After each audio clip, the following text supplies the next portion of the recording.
आपको कुछ ऐसे अचूक आजमाए हुए नुस्खे मिलने वाले हैं जो कि एक कमजोर से कमजोर स्टूडेंट को भी किसी भी एग्जाम का टॉपर बना सकता है। वीडियो थोड़ा सा लंबा है लेकिन सवाल आपके टॉप करने का है, तो प्लीज अपनी खातिर इस वीडियो को लास्ट तक जरूर देखना और अपने नियर एंड डियर को भी शेयर कर देना। तो दोस्तों, कोई भी टॉपर दो चीजों को मिलकर के बनता है। कहने में तो बहुत सिंपल है, सही प्लानिंग और कड़ी मेहनत। जो स्टूडेंट इन दोनों चीजों में सही बैलेंस बना पाता है वही टॉप कर पाता है। लेकिन कैसे? आमतौर पर रैंक में डाउन रहने वाले स्टूडेंट्स या तो सही प्लानिंग नहीं करते हैं, और अगर सही प्लानिंग कर भी ली तो फिर उसके अकॉर्डिंग मेहनत नहीं करते हैं। और इन दोनों चीजों में गड़बड़ी करता है सिर्फ और सिर्फ आपका दिमाग। आपका दिमाग आपको वो सब काम करने से रोकता है जिसमें आपको जोर आता है। आपका दिमाग आपको एक स्ट्रिक्ट स्टडी प्लान बनाने से भी इसलिए रोकता है क्योंकि वो एग्जाम को अंडर एस्टिमेट कर लेता है। वो बार बार आपको इस चीज को एक्सेप्ट करने के लिए फोर्स कर देता है कि ये एग्जाम तो मैं ऐसे ही पास कर लूंगा, या फिर वो आपको बोलता है कि ये एग्जाम तो इतनी भी बड़ी नहीं है कि इसके लिए मुझे कोई स्टडी प्लान तैयार करना पड़े।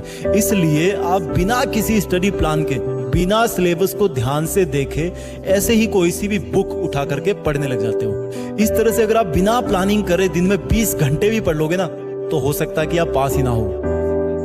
यानी कि आपको पता ही नहीं होता है कि पढ़ना क्या है, और आप ऐसे ही अपनी एनर्जी, अपना टाइम वेस्ट कर देते हो और रिजल्ट भी बेकार आता है। अब लेते हैं दूसरा केस। दूसरा केस ये कि आपने एकदम खतरनाक वाली प्लानिंग कर ली है कि एग्जाम में क्या क्या आएगा, आपको कौन सा सब्जेक्ट कितने दिन पढ़ना है और कितने दिन में आपको सिलेबस पूरा करना है। आप शुरू में तो एकदम जोश से पढ़ते हो, 2 दिन, 5 दिन, 10 दिन, लेकिन तब आपको वही दिमाग फिर से एक सिग्नल देता है कि मैं बहुत अच्छा पढ़ रहा हूँ, मेरे बाकी दोस्त शायद इतना नहीं पढ़ रहे, इतना पढ़ करके तो मैं उनसे ज्यादा नंबर ले ही आऊंगा, आज थोड़ा सा बंटी के साथ बाहर घूमने चला जाता हूँ। इस दौरान आप जब भी पढ़ाई के बारे में सोचते हो, आपका दिमाग आपको यू टर्न देकर के बोलता है कि पढ़ाई की टेंशन मत ले यार, तुमने पिछले 10 दिन में बहुत अच्छी पढ़ाई करी है। आप जब अपने दिमाग को पढ़ने के लिए बोलते हो, वहां से यही रिप्लाई आता है कि तुम टेंशन मत लो, तुमने पिछले 10 दिन में बहुत अच्छी पढ़ाई करी है। और आप कहीं बाहर चले जाते हो घूमने फिरने या और कुछ काम करने, लेकिन आपके मन में खुशी रहती है कि मैंने बहुत अच्छी पढ़ाई कर ली है। वापस आते आते आपके दिमाग का ये वायरस इतना बड़ा हो जाता है कि वो आपको इतना तक बोल देता है कि बस आज रहने दे, कल 1 घंटा एक्स्ट्रा पढ़ करके कवर कर लूंगा, वैसे भी मैंने पिछले 10 दिन में तो बहुत अच्छी पढ़ाई करी है। इस तरह से दिमाग का ये पढ़ाई को टालने वाला वायरस बड़े से बड़ा होता जाता है और हम उसके गुलाम बनते जाते हैं, और थोड़े ही दिन में वो जो टाइम टेबल होता है वो किसी कॉपी या किताब के पन्नों में खो जाता है। यानी कि जिस दिमाग ने तुमसे खतरनाक वाली पढ़ाई की प्लानिंग बनवाई, जिस दिमाग ने तुमसे 10 दिन तक पढ़ाई करवाई, उसी दिमाग ने थोड़ा टाइम और गुजरने के बाद आपको बोला कि यार स्टडी प्लान की जरूरत क्या है, ऐसे ही पढ़ लेगा तब भी टॉप कर सकता है, करनी तो पढ़ाई है ना। यानी कि प्लानिंग बहुत अच्छी थी, लेकिन तुम्हारे दिमाग ने तुम्हें खुद को ही धोखा देकर के प्लानिंग का सत्यानाश कर दिया और पढ़ाई करने से भी रोक दिया, और अगेन तुम्हारे मार्क्स फिर से कम आते हैं। समझ में आ गया तुम क्यों नहीं टॉप कर पाते? अब बात करते हैं इस प्रॉब्लम के सॉल्यूशन की, जो कि एक कमजोर से कमजोर स्टूडेंट को भी टॉपर बना सकती है।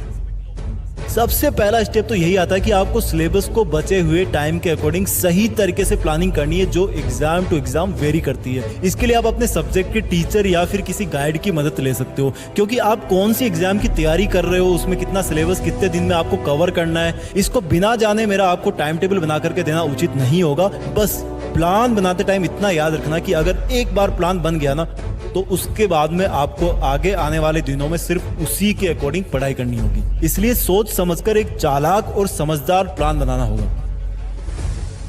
दूसरी बात आती है मेहनत की।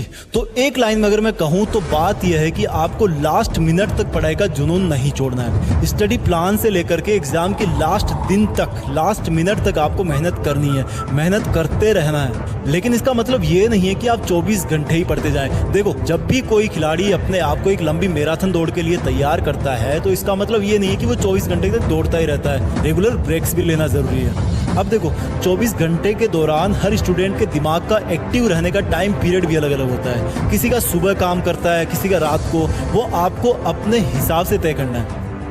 इसके बाद सबसे मेन बात आती है कि कंसंट्रेशन कैसे रखें पढ़ते टाइम।